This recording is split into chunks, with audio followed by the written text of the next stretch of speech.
Last time, we explored 5 forgotten fruit trees your grandparents probably grew and why they deserve a place in modern gardens. Today, we're back with 5 more, some tart, some sweet, all once treasured across Britain, and each with its own quiet story.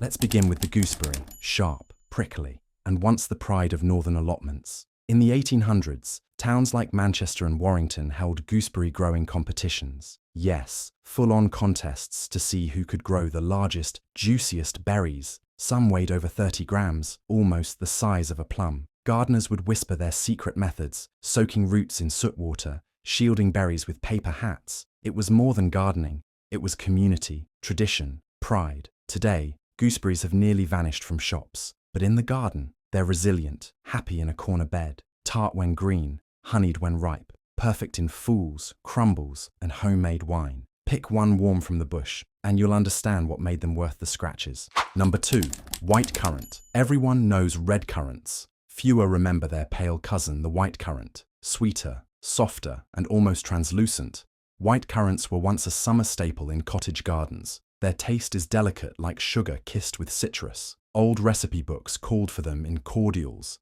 jellies, even delicate wines, and their bushes, often grown against stone walls or fences, needed little fuss. There's something magical about the way their berries catch the sun, like pearls hidden among leaves. Quiet beauty, quietly forgotten.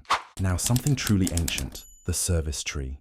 Not the rowan, not the white beam. This is Sorbus domestica, once revered in medieval Britain. Its fruits look like tiny apples or pears, and like the medlar, they need to be bletted, left to soften until they're sweet. In the past, they were blended into cider and perry, adding tannin, body, and complexity. The tree itself lives for centuries, often planted on field boundaries or near monasteries. Romans may have brought it here, monks kept it going, and yet today, most people have never even heard its name. It's a fruit that asks for patience, but rewards you with history in every bite. Number 4, loganberry. A Victorian accident, the loganberry is what happens when a raspberry falls in love with a blackberry. Literally, it was discovered by Judge James Logan in California sometime in the 1880s. Its berries are longer, darker, and richer than a raspberry, and its canes, thorny, wild, determined. But oh, the taste, bold, wine dark, full of juice. Our grandparents knew to give it space along fences, to wrestle it into order every spring. It fought back, and they loved it for that. Make a pot of loganberry jam and let the scent fill the kitchen. That's summer, preserved.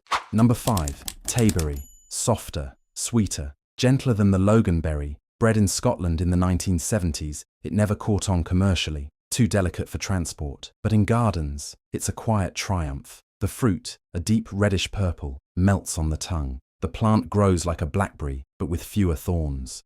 And like many treasures, it prefers to be eaten straight from the vines, sun-warmed and dripping. Tayberries ask little, just sun, some space, and a trellis to climb, but they give back so much more. A bowlful is enough to turn a simple cream tea into a memory.